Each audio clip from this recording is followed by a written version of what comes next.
viewers! Don't mind me, I'm just enjoying my patented nostalgia goggles, which allows me to see the world in a rose-tinted light.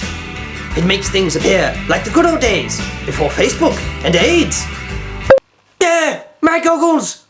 Oh, now I have to see the world for how it really is with my cold, dead eyes.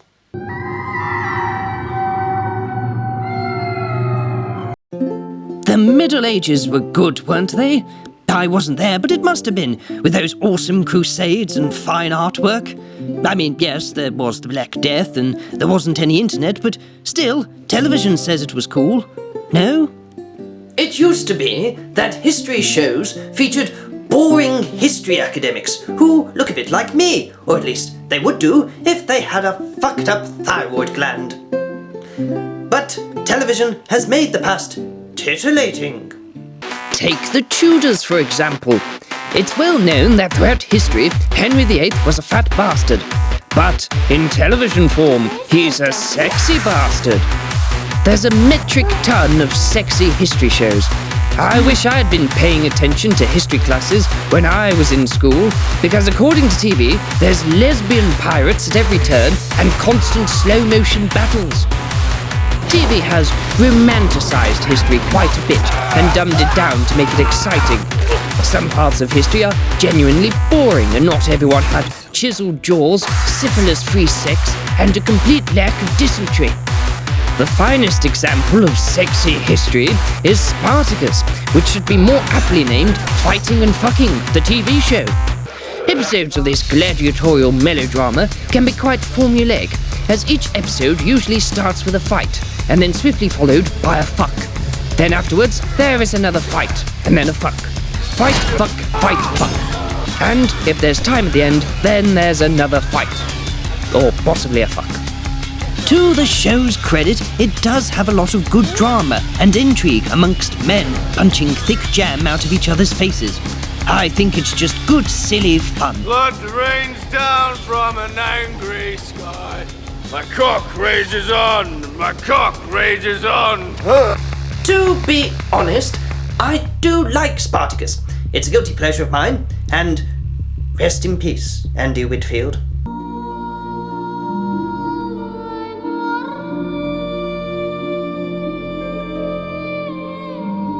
Moving on. It's not just the distant past that is cool. The stylistic features of the 80s are in right now and being used in modern video games and even films like Drive, where you don't know if the main character is autistic. Also, fashion at the moment seems to be dressing up like characters from the 90s show Saved by the Bell. Do you remember the 90s? Good times if you're a 90s child, filled with Pokemon and Nintendo. Well, I'm going to piss on your cereal by systematically ruining your 90s childhood. Let's begin. The Simpsons. Why isn't the character Troy McClure in the new episodes of The Simpsons? Maybe because his voice actor is dead, murdered by his wife. Ah, the land before time. Look, it's Ducky. Whatever happened to the girl who played Ducky? Maybe she's dead, killed in a murder-suicide by her father. Lovable Uncle Phil from The Fresh Prince of Bel-Air. Dead from surgery complications last year. Ah, the Power Rangers. This should stab at your nostalgic heart. The yellow Power Ranger. What happened to her? Dead! Killed in a horrific car accident. The Blue Ranger had a mental breakdown caused by being bullied on set for being gay. And let's not forget the Green Ranger Tommy, who is currently a martial arts champion. What? That can't be right. That's pretty cool. Screw you, Tommy. You made me look like a dick. Okay, bad example. But my point still stands. It's okay to dream about your days from childhood, but look closer and you might uncover something you don't like. Father Fitzpatrick? Wait, no. That's an exit, not an entrance. Ah!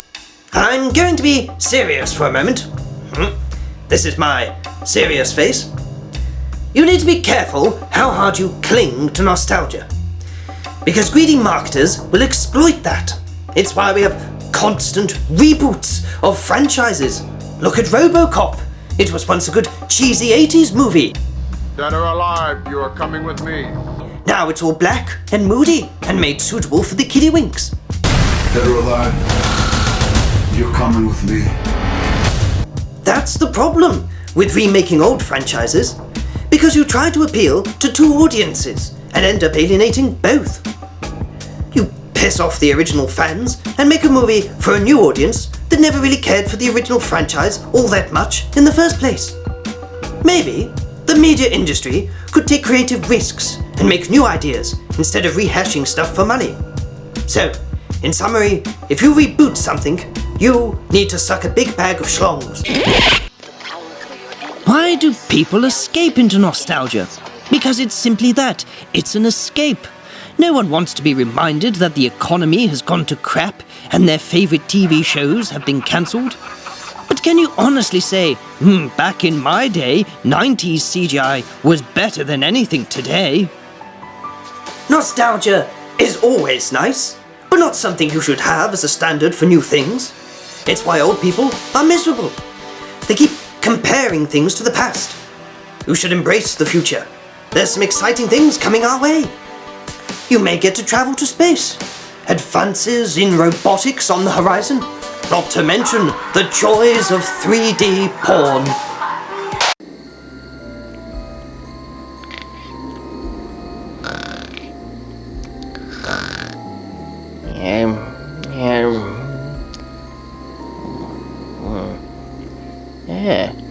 Hello, Chloe Moretz. Are you legal yet? No? Well, piss off!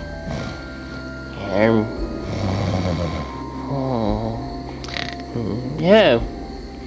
Hello, Father Fitzpatrick.